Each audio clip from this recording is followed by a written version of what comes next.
Assalamualaikum warahmatullahi wabarakatuh. Perkenalkan, nama saya Rahma Albia, NIM 1902026095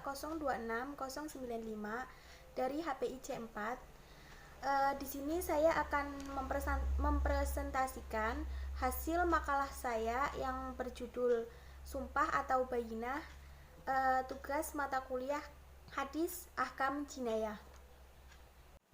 Yang pertama, saya akan menjelaskan tentang pengertian sumpah atau bayinah. Bayinah berasal dari kata bahasa Arab yang berarti suatu yang menjelaskan, dan secara etimologi berarti keterangan, yaitu segala sesuatu yang dapat menjelaskan hak atau benar. Dan dalam istilah teknisnya berarti alat-alat bukti dalam sidang pengadilan. Sumpah atau bayinah ini dalam artian luas yaitu pembuktian yang berarti memperkuat kesimpulan dengan syarat-syarat bukti yang sah, sedangkan dalam arti terbatasnya pembuktian itu hanya diperlukan apabila yang dikemukakan oleh penggugat itu dibantah oleh tergugat. Jadi, suatu pembuktian ini diharapkan dapat memberikan keyakinan hakim pada tingkat yang meyakinkan terbukti 100% dan dihindarkan pemberian putusan apabila terdapat kondisi syubhat atau yang lebih rendah. Hal ini dikarenakan dalam pengambilan keputusan berdasar kondisi syubhat ini dapat memungkinkan adanya penyelewengan, dan Nabi Muhammad SAW lebih cenderung mengharamkan atau menganjurkan untuk meninggalkan perkara syubhat tersebut. Ada beberapa hadis yang menjelaskan tentang sumpah atau bayinah ini. Mungkin teman-teman bisa membuka makalah yang sudah saya share dan dibaca kembali. Mungkin saya akan membacakan salah satu hadis yang saya cantumkan di dalam makalah, yaitu hadis riwayat Imam Baihaqi dan yang lainnya. Ani bin Abbas radhiyallahu anhuma anna Rasulullah sallallahu alaihi wasallam qala law yu'tan nasu bida'wahum la da'a rijalun amwala qaumin wa dima'ahum walakinil bayyinatu 'alal mudda'i wal yaminu 'ala man ankara. Hadis hasan rawahul Baihaqi hakadha ba'duhu fi shahihaini, yang artinya Ibnu Abbas radhiyallahu anhu berkata, Rasulullah shallallahu alaihi wasallam bersabda, seandainya setiap orang bebas mengklaim, pasti banyak orang yang mengklaim harta dan jiwa orang lain. Karena itu, orang yang mengklaim harus mendatangkan bukti dan orang yang menyangkal harus bersumpah. Dan isi kandungan dari hadis tersebut adalah bahwa Islam adalah sistem hidup yang sempurna. Islam mengajarkan akidah yang bersih, ibadah yang benar, akhlak yang mulia, hukum yang menjamin setiap hak dan melindungi nyawa, harta dan kehormatan setiap individu. Karena Islam meletakkan dasar-dasar hukum yang tidak memberi celah sedikitpun bagi jiwa-jiwa kotor yang berusaha merampas hak orang lain.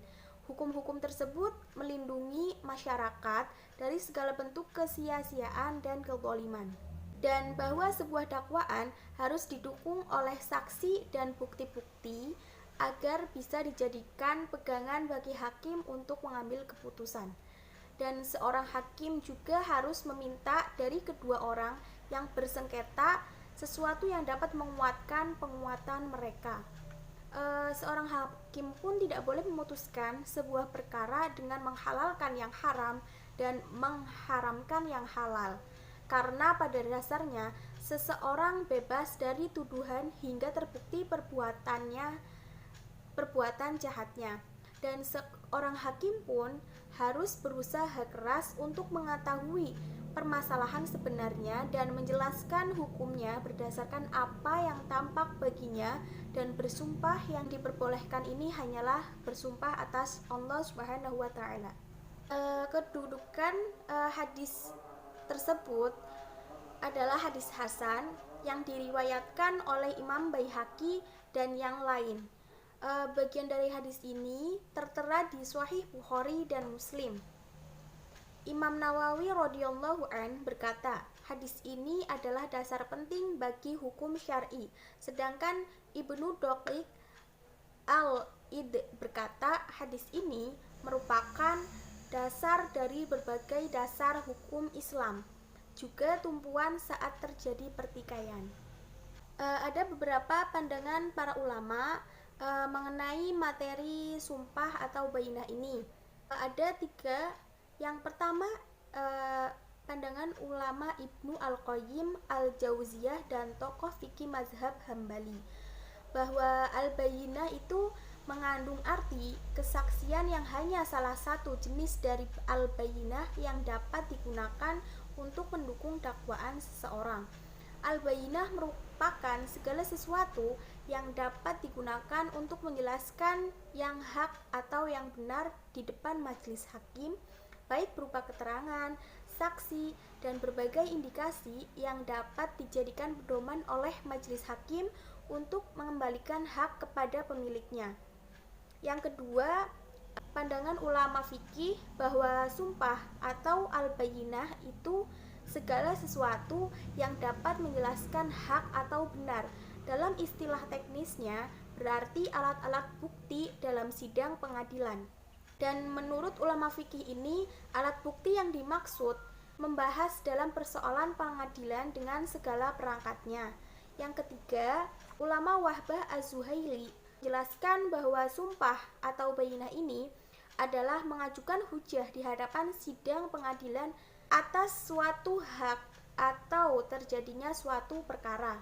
Seorang qadhi tidak mungkin menangani penyelesaian suatu perkara hukum hanya berdasarkan gugatan dan klaim semata tanpa melakukan pembuktian terlebih dahulu dengan menggunakan media-media pembuktian yang legal dan beragam.